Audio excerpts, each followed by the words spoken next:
Oh, Jennifer.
Good morning, everyone.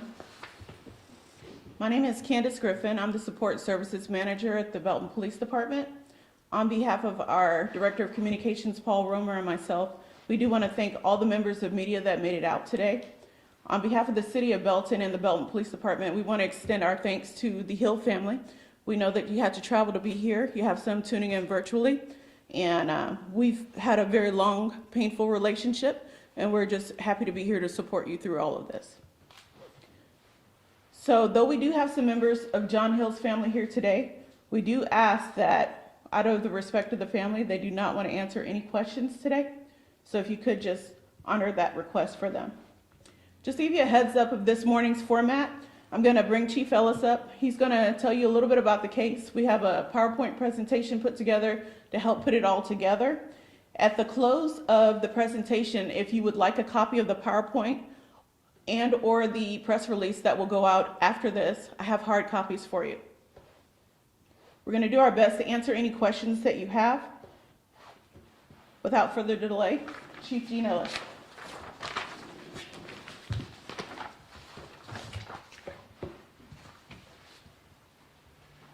Thank you, Candace. Good morning. My name is Gene Ellis, G-E-N-E-E-L-L-I-S, Chief of Police for the Belton Police Department. Again, thank you for coming out. I want to also extend my thanks to the Hill family, the members of the Hill family that came out, and then those I know that are watching the live stream of this. The most important thing we hope to do today is provide some closure for the Hill family in this long case. This case has been going on for 8 years.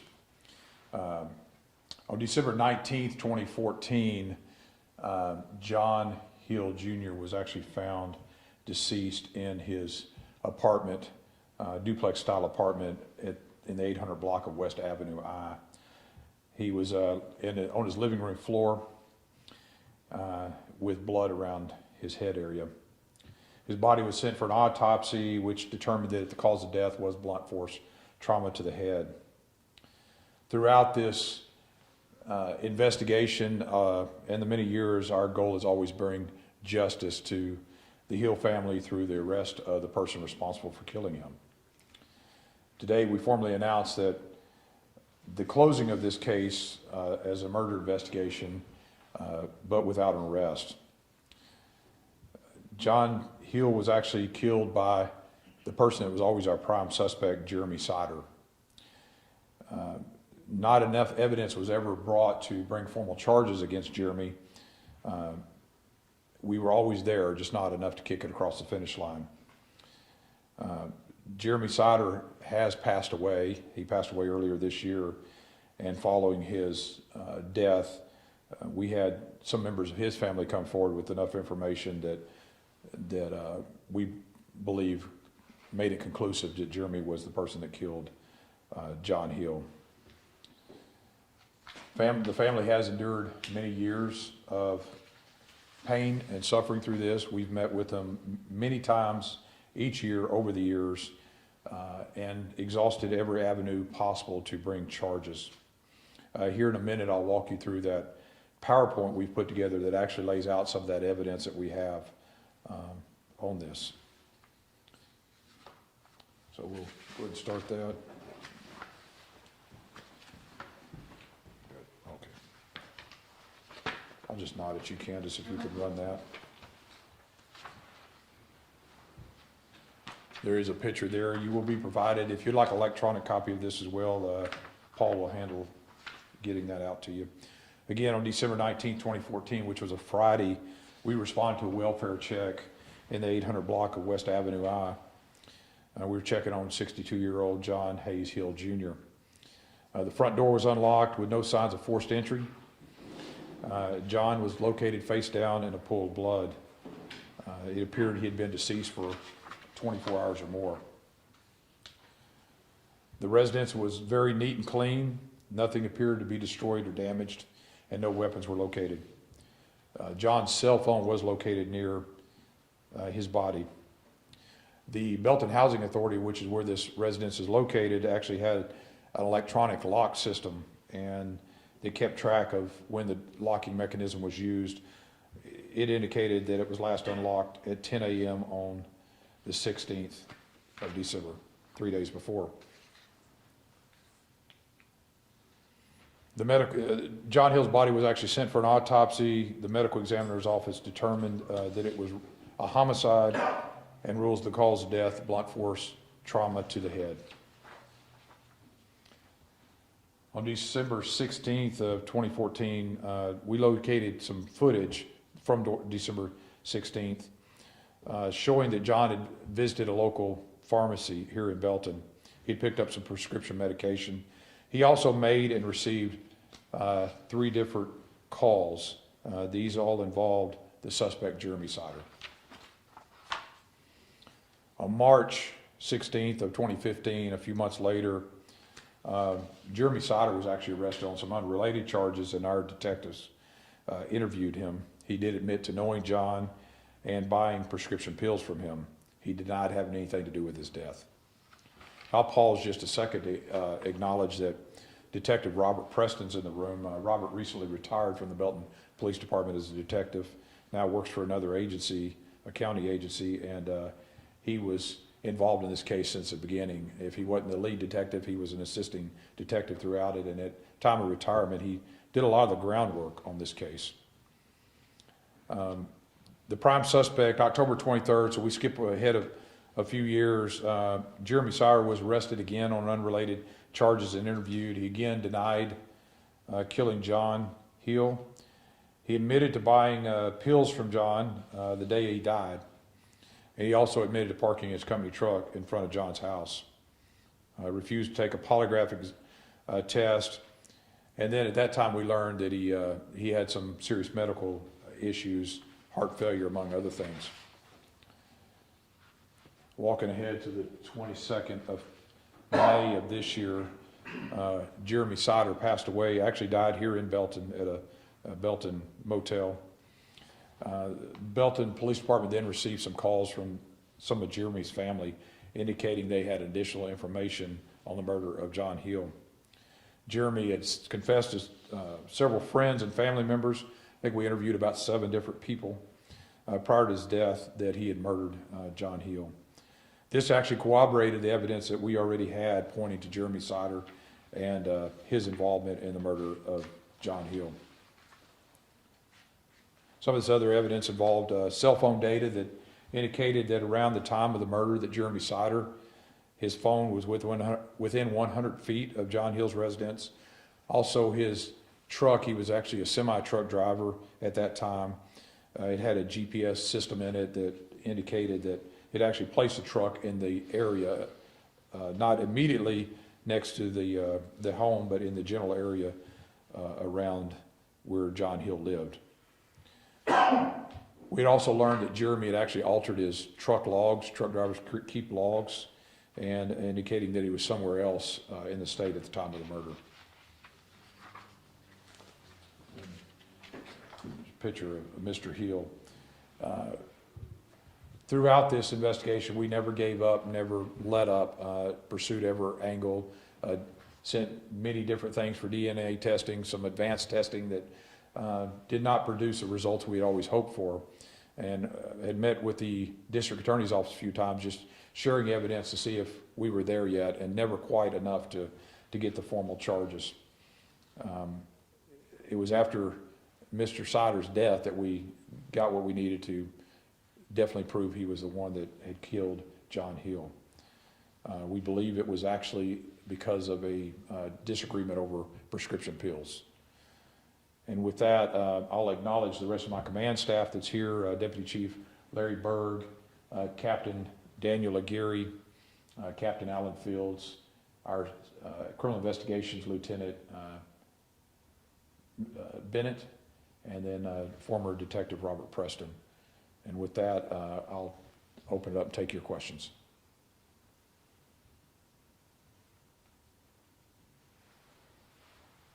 Okay. If no questions, then again, we thank the Hill family for coming out. We know this is not, none of this does anything to bring back your loved one, nor does it ease your pain and suffering, but it formally lets you know who's responsible for taking your loved one from you. We wish we would have got to the point where we could have got charges and actually arrested the person responsible and put them in the penitentiary where they belong, but that did not happen in the manner which we had hoped for. So justice it will be served in other ways, but not by that person going to the penitentiary and being held responsible. So thank you for your time, and thank you for coming out. How did Sider die? I believe his autopsy revealed it was drug-induced and heart failure. So overdose, I guess, would be the word, and heart failure combination. And considering his family came after he passed away, I mean, do you have any message you'd like to share about sharing information, coming forward, and sharing information with police? Absolutely. It's always important. You know, we cannot do it alone. There's not enough of us, and most of the time, the most significant evidence you can have is firsthand knowledge, or knowledge has been relayed to you that would lead us, you know, to corroborate what we already knew, to corroborate that information. So it's very important if you have that information to come forward with it, and to let you know, throughout this 8 years, there was times that we had visited with members of Jeremy Sider's family, and just at one point we thought we had one willing to talk to us, and then that person backed out talking to us out of fear from the suspect. And it was after his death that they didn't have that fear anymore for someone to come forward. And I can tell you that some members of the Sider family did express their desire to provide this information, to provide closure for the Hill family. And when did those family members come forward and speak to you guys? That was right after Jeremy Sider's death. And then the information we received from the initial couple that contacted us, a couple of family members, led us to interviewing about 7 friends and family members. Now that this case has closed, and I mean, this has been a really long process, 8 years, what's kind of gone through your guys' heads over this last year with an 8-year investigation? I think the biggest thing for us is finally the affirmation of what we all knew along. Frustration, extreme frustration for the Hill family to endure 8 years of this. And then frustration for our team too, to not be able to, not for our benefit, but for their benefit, our frustration not being able to bring justice for that family. We've developed a relationship with the Hill family. We visit every few months and have since the beginning of this. Any other questions? Okay. Again, Candace will, she has printed copies of this material that she can provide you, and also Paul will email these documents out as well. So, thank you.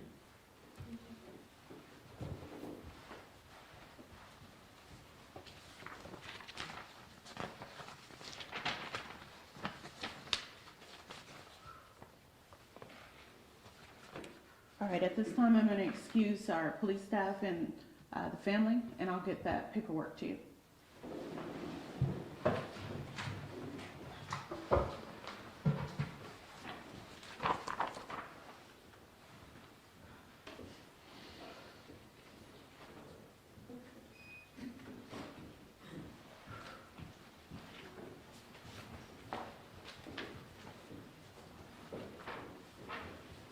This is the press release that is about to go out.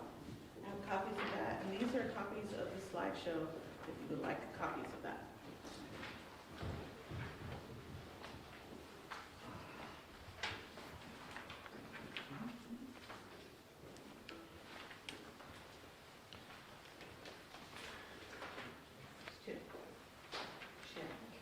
So I have general information, contact information for the stations. If you guys want me to email you this stuff, if you give me a card, I'll get it to you.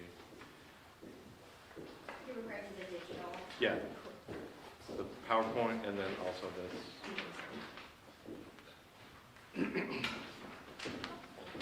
Yep. You're gonna send it to the station? Yes. Okay. You're good? Yeah. Mhm.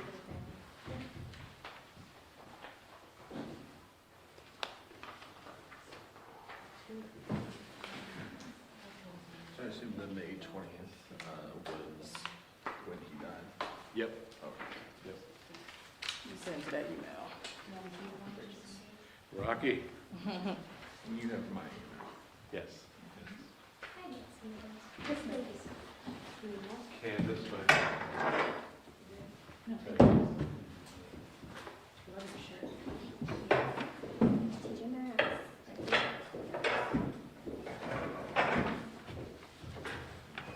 I have to go find some coffee shop Wi-Fi really quick because I also have the water thing